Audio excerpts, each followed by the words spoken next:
This is Meerab Zeeshan. Welcome to जोर का जोर स्पेशल स्पोर्ट्स राउंड अप, जहां पर हम क्रिकेट के अलावा भी बहुत सारे खेलों पर बात करते हैं।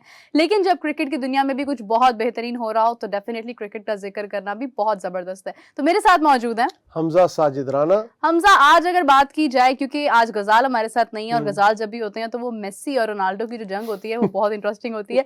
लेकिन बात की जाए रोनाल्डो की, तो सुनने में आया कि रोनाल्डो ने यूट्यूब पर अपना एक प्रोग्राम शुरू किया है, जिसका उन्होंने शुरू में ही बहुत एक हाइप क्रिएट कर दी थी कि मेरा जो गेस्ट होगा वो डेफिनेटली ऐसा होगा कि तमाम जो लोग देखने वाले हैं उनके लिए बहुत सरप्राइजिंग मोमेंट होगा। और उन्होंने अपने गेस्ट का नाम इंट्रोड्यूस कर दिया है, अनाउंस कर दिया है। अभी तक उनका शो बाकायदा तौर पर आगाज नहीं हुआ, लेकिन वो गेस्ट कौन है प्लीज व्यूअर्स को बताइएगा। अच्छा, रोनाल्डो ने जब से यूट्यूब चैनल बनाया तब से एक पूरी दुनिया में हाइप है, बिकॉज उन्होंने जिस स्पीड से सब्सक्राइबर्स गेन किए और जिस स्पीड से गोल्डन बटन उनके घर पहुंचा है वो मेरे ख्याल में पूरी दुनिया में एक आलमी रिकॉर्ड है। लेकिन ऑब्वियसली उन्होंने जिस गेस्ट को बुलाया वो भी कोई ऐसी छोटी शख्सियत नहीं है, वो यूट्यूब में उनका मेन कंपेटिटर समझा जा रहा है। और जो अब हमें बात रिवील हुई है और उन्होंने रिवील किया है, जैसे कहते हैं उनका नाम आश्कार किया, तो वो मिस्टर बीस्ट है। आपको पता है वो भी यूट्यूब के एक बहुत बड़ा नाम और इतना बड़ा इन्फ्लुएंसर। और उसको मेरे ख्याल में रिवील करने का मकसद ही ये था कि, या इसको जरा थोड़ा डिले करने का मकसद ये था, क्योंकि जितनी हाइप जाएगी उतने सोशल मीडिया फॉलोअर्स आएंगे, उतने ज्यादा जो एड डिस्ट्रीब्यूशन कंपनीज हैं वो फटाफट सस्पेंस होगा और जरा एक दुनिया में ना एक चार्म लाने के लिए अपना। ऑब्वियसली उनकी फैन फॉलोइंग तो किसी से ढकी छुपी नहीं है, लेकिन still he made that day. और उन्होंने जब से रिवील किया तब से मेरे ख्याल में उनकी जो तादाद है सब्सक्राइबर की, शायद अब तक हमारी बातों के दौरान ही 2-3 मिलियन बढ़ चुकी है। बात तो ठीक है, जितनी तेजी से उनके मिलियंस बढ़ रहे हैं इतनी तेजी से मुझे लगता है लाहौर में स्मोक भी नहीं बढ़ रही है। लेकिन अगर हम बात करें, क्योंकि मिस्टर बीस्ट जिनकी आई गेस के 350 के करीब, उनके 350 मिलियन के करीब उनके सब्सक्राइबर हैं, टू मच। लेकिन जिस स्पीड के साथ स्पीड भी एक बहुत बड़ा नाम है यूट्यूब का, उनके भी शायद सब्सक्राइबर या व्यूअर्स इतने नहीं बढ़े जितने रोनाल्डो के सब्सक्राइबर्स बढ़ रहे हैं। डेफिनेटली कोई मुकाबला नहीं है एक खिलाड़ी जो कि एक आलमी सतह पर रिकग्नाइज्ड हो, और दूसरी जानिब यूट्यूब डेफिनेटली इन्फ्लुएंसर्स का दौर है। लेकिन एक जो ये प्रोग्राम है, जो इनकी डिस्कशन होगी, वो डेफिनेटली बहुत इंटरेस्टिंग होगी। बहुत अच्छी बात है। एक और बात ये भी ना कि जो स्टारडम होता है ना, वो आपको पता नहीं कहाँ से कहाँ ले जाता है। जैसे हमारे मुल्क में मिसाल है, जब शोएब अख्तर ने बनाया था यूट्यूब चैनल, तो विद इन डेज उनके व्यूज बढ़ने लग गए थे। ऑब्वियसली उसके पीछे एक लेगेसी होती है, और हम लोग इस बात को क्यों भूल जाते हैं कि एक इंसान ने अपनी जिंदगी के 10 से 20 साल एक स्पोर्ट्स को दिए, ठीक है। अपनी वो जवानी का वक्त जो हमारे में से अक्सर लोग सड़क पे गुजार देते, उन्होंने ग्राउंड में गुजारा, फील्ड में गुजारा, टाइम दिया, तो अब टाइम पे बैक कर रहा है उन्हें। बिल्कुल सही बात है। क्रिकेट की बात आपने की, शोएब अख्तर का जिक्र किया, तो याद आया कि एक और चीज़ भी, एक और बहुत ही शानदार चीज़ हम डिस्कस कर सकते हैं। तिलक वर्मा के हवाले से अगर बात की जाए, तो सुनने में आया सेंचुरीज में कुछ इजाफा हुआ है। तिलक वर्मा ने रिकॉर्ड बना दिया है, कंसेक्टिव 3 सेंचुरीज इन T20 क्रिकेट। और राजकोट के अंदर, राजकोट से ये जो सारी रिपोर्ट हुई है और उन्होंने 150 किया है ऑलमोस्ट 63 गेंदों पे। तो ये बड़ी बात है 63 बॉल्स पे 150, हाँ 151 करना। और साथ साथ इंडिया के अंदर ना, अब ये देखा मैंने, यंग टैलेंट बहुत स्पीड से उभर रहा है एज कम्पेयर टू, अगर हम पाकिस्तान में देखें, पाकिस्तान में भी हमारे पास शान मसूद, इस तरह की मिसालें हैं। लेकिन जिस तरह ये एक बड़ा डिफरेंट सिनेबल के एक यूनिक एस्पेक्ट मुझे लगा कि 3 कंसेक्टिव सेंचुरीज, इससे मुझे लगता है कि उनको जो इंडिया की मेन टीम है उसमें उनकी जगह काफी मजबूत बन जाएगी। लेकिन हमें ये फॉरगेट नहीं करना चाहिए कि युवराज सिंह के जो बेटे हैं, आरव वीर कुछ करके उनका नाम है, वो उन्होंने भी सेंचुरी स्कोर की है। And his father is really proud, because उनके फादर खुद एक बहुत बड़े स्टार है और ट्रिपल सेंचुरी उन्होंने स्कोर की हुई है टेस्ट क्रिकेट में। और लेकिन साथ साथ मैं ये भी कहना चाहूंगा कि हमें सिर्फ इंडिया में बैट्समैन बहुत तगड़े नजर आते हैं। बॉलर्स की अगर बात करें, जैसे आपने गुज़िश्ता दिनों मोहम्मद शामी की बात की, ठीक है, उनके ऊपर भी कंट्रोवर्शियल स्टेटमेंट्स आ रहे हैं, सिराज है। इंडिया में बॉलर्स आपको कम नजर आएंगे। यही जो साउथ एशिया की क्रिकेट का ना हुस्न ये है कि पाकिस्तान में बॉलर्स बहुत अच्छे पैदा होते हैं due to tape ball cricket, India में बैट्समैन बहुत अच्छे पैदा होते हैं। लेकिन अब ऐसा नहीं है, मैं थोड़ा सा इस बात के साथ इत्तेफाक नहीं करूंगी। बिल्कुल। उसकी वजह यह है कि इंडिया में इस वक्त बैटिंग मजबूत है, लेकिन साथ ही साथ बॉलिंग बहुत ज्यादा मजबूत होती चली जा रही है। एक बहुत बड़ा नाम जसप्रीत बुमराह, जिसने फास्ट बॉलिंग में अपना, जब से वो आए हैं और जैसे वो वक्त के साथ साथ खुद को प्रूव कर रहे हैं, उनकी वाइफ भी बहुत उनको लेकर प्राउड फील करती हैं। तो बॉलिंग जो है वो डेफिनेटली बहुत अटैकिंग है। और हमने 2024 का जो T20 हारा इंडिया से, वो भी बॉलिंग की बेस पर हमने हारा था। बिल्कुल, ये बात आपकी ठीक है, लेकिन साथ साथ मैं ये बात करना चाह रहा हूँ कि जिस पाकिस्तान में को आता है ना, अभी इंडिया में बहुत मेहनत की जा रही है। उन्होंने अपने क्रिकेट के ऊपर फंड्स बहुत दिए। यहाँ पे आप मोहम्मद आमिर को, एक बिल्कुल जैसा कहते हैं ना, एक तो रॉ टैलेंट, बिल्कुल स्ट्रीट स्मार्ट क्रिकेट खेलने वाला बंदा, एकदम से आया और उसने बड़ी स्पीडी पेस से पूरी No दुनिया doubt. में अपना नाम बनाया। No doubt. इवन ऑस्ट्रेलिया की पिचेस पे भी उसने आउट क्लास किया ऑस्ट्रेलियन क्रिकेटर्स को, स्पेशली जिधर इंडिया के अंदर उसने रिकग्निशन जिस तरह से मोहम्मद आमिर ने ठीक हासिल मोहम्मद आमिर है, जुनैद खान है, इस तरह की कई हम्म। मिसालें। इंडिया में रीजनल क्रिकेट बहुत स्ट्रांग है, इंडिया में एकेडमीज बहुत स्ट्रांग है, इंडिया में एसोसिएशंस बहुत तगड़ी तगड़ी हैं।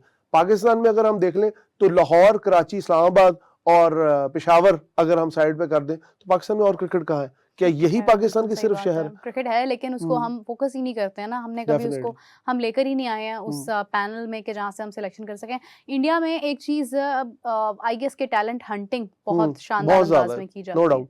पाकिस्तान में आप ये चीज़ कहीं ना कहीं मिस कर रहे हैं क्योंकि हमारे यहाँ पर एक कल्चर शुरू होता जा रहा है कि मैं कहना नहीं चाहती हूँ बट नेपोटिज्म का एक एलिमेंट आपको नजर आता है और उस चीज़ की वजह से ही होता है कि आप जो रॉ टैलेंट होता है जो आप आप गली क्रिकेट से आप जो उठाकर आप उसको एक बड़े प्लेटफॉर्म पर ला सकते हैं, एक ऐसा टैलेंट, ऐसा एक एक हिडन चीज जिसके अलावा आपको और कुछ नजर ना आता हो, वो वाला हुनर रखने वाले बच्चे हम इग्नोर कर जाते हैं। अच्छा, नहीं, एक और बात भी है, पाकिस्तान के अंदर सबसे बड़ा मसला है, हम लोग ऐसी मूवीज देखें, यहाँ पे बनी मैं हूँ शाहिद अफरीदी, वो उस लेवल की मूवी नहीं बनी। हाँ, और वो किसी और तरफ चली गई मूवी, और मूवी चली भी किसी और तरफ गई। वाइल इंडिया में देखें MS धोनी पे मूवी बनी, फ्रॉम टॉप टू बॉटम बंदा कनेक्ट करता है मूवी में। 83 बनी, बिल्कुल 83 बनी, कपिल देव के ऊपर जो रणवीर सिंह ने की, उसके अंदर भी उन्होंने वो उस दौर में ले जाते हैं। इवन अजरुद्दीन पे मूवी बनी जिसमें इमरान हाशमी, वो अपने प्लेयर्स को सेलिब्रेट करते। हमारे यहाँ अभी तक वसीम अकरम ने अपने ट्विटर पे एक दफा कहा था, इतनी तनकीद है बिला वजह की कि मैं इंडिया में जाता हूँ तो मुझे प्यार मिलता है, पाकिस्तान में आता हूँ तो मुझे कई जगहों पे मतलब मसाइल का सामना करना पड़ता है। घर की मुर्गी दाल बराबर। हाँ, बिल्कुल ऐसी ही है। मतलब आप अपने स्टार्स को इज्जत देना सीखें। ये पिछले दिनों जो बाबर आजम के साथ हुआ है, मैं कहता हूँ जी वो नहीं दे रहे परफॉर्मेंस, नहीं हो रही उनसे परफॉर्मेंस। क्या ये हमारी तरबियत है? देखिए, इंटरनेशनली आप किसी को इंसल्ट नहीं कर सकते हैं। फॉर एग्जांपल, अब मेरे सामने अगर बाबर परफॉर्म कर रहे हैं और मैं उनको ऐसे रिमार्क्स दे रही हूँ जो मेरे इंटरनेशनली सुने जा रहे हैं, तो मैं तो अपने खिलाड़ी को डिसरिस्पेक्ट कर रही हूँ। आप अपनी राय जरूर दें, लेकिन ऐसे अल्फाज का चुनाव करते हुए दें कि जिससे वो एक कंस्ट्रक्टिव तनकीद हो, ना कि तजलील हो किसी भी खिलाड़ी की। अगर हम बात करें आज, क्योंकि बॉर्डर गवास्कर ट्रॉफी भी जारी है, चैंपियंस ट्रॉफी पर इतनी बात होती है हर प्लेटफॉर्म पर कि यहाँ मेरा दिल करता है कि हम लोग सिर्फ पॉजिटिव डिस्कशन करें। तो बॉर्डर गवास्कर ट्रॉफी 2024 अभी इंडिया ऑस्ट्रेलिया पर्थ के अंदर आज दूसरा दिन है पहले मैच का, और कल भी बहुत शानदार परफॉर्मेंस इंडिया की जानिब से आई। आज एक रिकॉर्ड कायम हुआ। 20 साल पहले यानी 2004 में 123 रन्स बनाए गए थे ओपनिंग बैट्समैन, जिसमें वीरेंद्र सहवाग और आकाश चोपड़ा थे। उससे पहले 2003 में मेलबर्न में भी उन्होंने 141 रन्स की partnership as an opening pair बनाई थी। तो 2004 के बाद से कोई ओपनिंग पेयर की पार्टनरशिप नहीं बन सकी थी सेंचुरी की या कुछ आज देखा गया कि जायसवाल और दूसरी जानिब KL राहुल, ये दो बैट्समैन जिन्होंने एज एन ओपनिंग पेयर उन्होंने 20 साल के बाद एक हिस्ट्री कायम की कि उन्होंने 172 रन्स बनाए और अभी तक वो नॉट आउट हैं। कल के दिन में वो बैटिंग करेंगे। 10 रन्स अवे हैं सिर्फ अपनी सेंचुरी मुकम्मल करने के लिए जायसवाल। तो हम जो बात कर रहे थे रॉ टैलेंट की, जायसवाल एक वो खिलाड़ी है जो एक बहुत ही, समझ लें कि एक गुर्बत का वक्त उन्होंने गुजारा है। उन्होंने टेंट्स में जिस तरह से रहने के लिए इंतजार किया है और सिर्फ क्रिकेट को उन्होंने अपना पहला और आखिरी प्यार माना, और उसके बाद आज वो यहाँ पर है कि वो इंटरनेशनली ऑस्ट्रेलिया के मैदानों में जाकर उन लोगों का भी रिकॉर्ड तोड़ रहे हैं जिनको वो सिर्फ कभी कहीं पर टीवी लगा होता होगा और मैच में देखते बिल्कुल ऐसी। अच्छा, इसके अंदर ना सबसे बड़ी चीज ये कि देखिए अब ऑस्ट्रेलिया के अंदर वो मैंने मुझे याद है व्हेन ओल्ड डेज जब हम क्रिकेट खेलते थे तो वहाँ पे एक क्रिकेटर थे साबिक, उन्होंने मुझे एक बात की, उन्होंने कहा ऑस्ट्रेलिया और इंग्लैंड की पिचेस को अगर कोई समझ सकता है तो वहाँ के लोग, इतनी मुश्किल पिचेस है। आप देखिए पाकिस्तान की भी जाके बैटिंग ठीक ठाक डमाडोल हो जाती है। बिल्कुल ऐसी है। दो हम जीत के आए हैं, लेकिन ये भी एक मिरेकल ही है क्या हम ऑस्ट्रेलिया में जीत के आ रहे हैं। हालांकि हमने वर्ल्ड कप भी ऑस्ट्रेलिया में ही जीता हुआ, लेकिन स्टिल ऑस्ट्रेलिया की पिचेस। लेकिन इंडिया में मुझे ऐसा लगता है जब से जदीद टेक्नोलॉजी आई है ना, तो काफी हद तक वो भी समझ गए इन चीजों को। और मुझे ग्रीन टॉप पिच थी, जसप्रीत बुमराह कप्तानी कर रहे थे, फैसला अच्छा था, बैटिंग की पहले। सिचुएशन मुश्किल होती है, पर्थ तो वैसे ही आपको पता है एक मुश्किल पिच जो है वो समझी जाती है, ड्रॉप इन पिचेस होती हैं। पाकिस्तान में भी कोशिश की गई कि हम जरा ऑस्ट्रेलियावी तर्ज की पिचेस यहाँ पर बनाए, फिर हमें खुद ही नुकसान होने लगा। आपने अक्सर नोटिस किया होगा, काफी जितने भी तज्जिया निगार एक्सपर्ट्स हैं जो पिचेस को समझते हैं, वो कहते हैं पाकिस्तान में डेड पिचेस होती हैं। ठीक है, और उसके ऊपर आप मतलब या तो जितना मर्जी स्कोर कर लो, कोई इशू नहीं है। इसीलिए बड़े टोटल्स बनते हैं। लेकिन ऑस्ट्रेलिया में जाके इतना बड़ा ओपनिंग स्कोर बनाना ये अपने आप में एक कमेंडेबल जॉब है। और वो दोनों खिलाड़ी अगर अभी तक खड़े हैं तो ये एक डिफरेंट सिनेरियो है कि ऑस्ट्रेलिया में देखे ना एनवायरनमेंट भी डिफरेंट है। इंडिया बिल्कुल सेंट्रल एशियन, मतलब ये आप समझ ले साउथ एशियन कंट्री, वो बिल्कुल ऑपोजिट है डायरेक्शन। तो बड़ी बात है अगर वहां पे जाके हो रहा है तो इट्स अ कमेंडेबल जॉब। बिल्कुल सही है। हमजा, आपका एक एक्सपोजर है लोगों के अंदर जाकर उनसे बातचीत करने का और उनकी राय लेने का। हर उम्र के लोगों से आपकी डिस्कशन होती है। गेमिंग की बात की जाए, अगर ई स्पोर्ट्स की बात की जाए, तो ज्यादा रुझान जो है वो किस चीज में है अगर हम गेमिंग की बात करते हैं? अच्छा, मैं चूंकि अब काफी शोज भी करता हूँ, एक ई स्पोर्ट्स की गेम शॉप है, उधर भी जाना आना होता है क्योंकि मैं भी कभी कभी इस चीज का शगफ रखता हूँ। तो मैं जब गया तो टू माय सरप्राइज बहुत बड़ी तादाद और बड़े मुनासिब हाउस होल्ड की वो एक्सबॉक्स में बहुत ज्यादा इंटरेस्टेड है as compare to PlayStation. या तो मुझे ऐसे लगता है अब तो ऑनलाइन अगर आप जाएं OLX वगैरह पे तो आपको ऑनलाइन पुराने एक्सबॉक्स लोगों के पास स्लाइटली यूज वो ले लेते हैं। और गेमिंग में ये चीजें इतनी ज्यादा वेबसाइट है कि लोग कमा बहुत रहे हैं। तो एक सेपरेट एंटिटी और एक इंडस्ट्री खड़ी हो रही है जो एंटरटेनमेंट के साथ साथ आपको अर्निंग दे रही है। वरना पहले होता था खेलोगे कूदोगे होगे खराब, लेकिन इस मुहावरे को इसको गलतुलाम तसव्वुर होने लग गया। बात की आपने, वो ये था पढ़ोगे लिखोगे होगे नवाब, बनोगे नवाब, हाँ। बनोगे नवाब, खेलोगे कूदोगे होगे खराब। आज उन्होंने वाकई में स्टेटमेंट को गलत साबित कर दिया। इसलिए कहते हैं ना जमाना बहुत से मुहावरों को बदल देता है। बिल्कुल सही बात है। तो ज्यादा इंटरेस्ट जो है वो एक्सबॉक्स की जानिब बढ़ता हुआ हम देख रहे हैं। अच्छा, एक और चीज भी है ना, एक तो जो उसके साथ उसकी DVDs आती थी वो बहुत महंगी आती। अब कोई डिफरेंट सिनेरियो, अब तो कार्ड्स आ गए, वो लगते हैं आपकी सारी गेम्स हो जाती। स्टिल लोगों का इंटरेस्ट इसलिए भी डेवलप हो रहा है कि लोग यूट्यूब पे कई लोग चले गए, ठीक है, जिनको वहां पे नहीं चले। लोगों को समझ आ गई है कि अब जो गेमिंग वो दुकानों से निकल के ना अब आपके घरों में और आपके सेटअप्स में आ गई। इसको छोड़े, आप मोबाइल्स में गेम आ गई है जिसके ऊपर आप प्रॉपर अर्न कर सकते हैं और ठीक ठाक अर्न कर सकते हैं। ऐसे ही है। मेरे कई जानने वाले जो डिफरेंट किस्म के गेमिंग प्लेटफॉर्म पे रजिस्टर है और वो गेमिंग जोन्स लाहौर में एक बड़ी तादाद है जो गेमिंग जोन में तब्दील हो गई। आपको लड़के लड़कियां सारा दिन वहां पे नजर आएंगे। हमें लगता है कि वो टाइम जाया कर रहे हैं, but they are earning huge amount of money.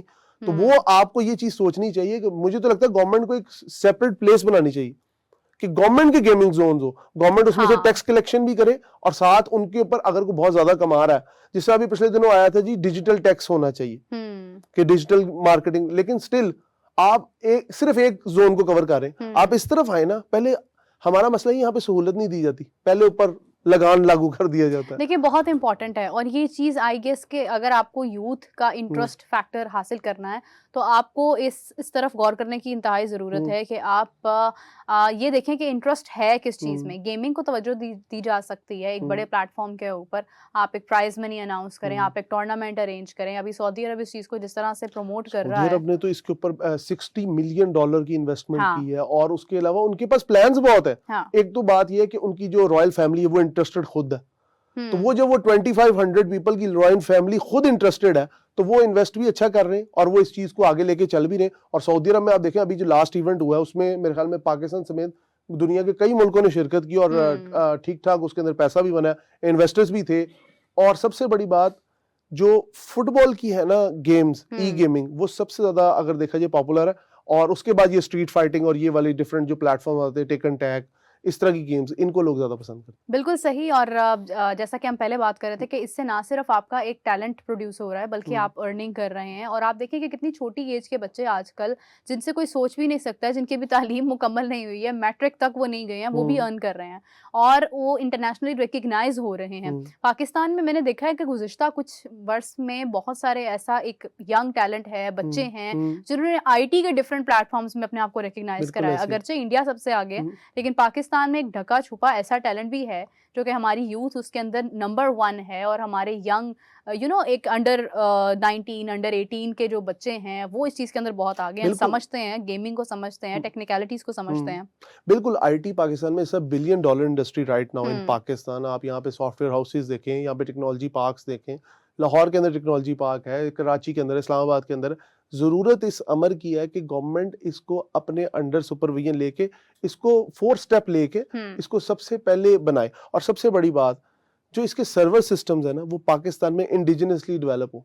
उसका अभी नुकसान ये है, right now we have satellites with China and with coordination with the US. We don't have any satellite जो हमारे पास अपने हो। तो हमने जब अगर गेमिंग सेटअप बनाना है, हमने उसको पूरी दुनिया में ब्रॉडकास्ट करना है। हाँ, अगर कोई मसाइल आ जाते हैं, जिस तरह हमारी तो अक्सर इंटरनेट की तार खा जाती है शार्क, हाँ। तो हमारे बड़े हमारे ऐसे मसाइल बन जाते हैं। अपलिंकिंग, डाउनलिंकिंग के बिल्कुल, मसाइल तो जो हैं इन वो हमारे चीजों को चलते अगर रहते हैं। हम अपलिफ्ट कर लें और ये मामला ना आए, तो मेरे ख्याल में पाकिस्तान का बहुत ब्राइट फ्यूचर है, स्पेशली इन ई स्पोर्ट्स।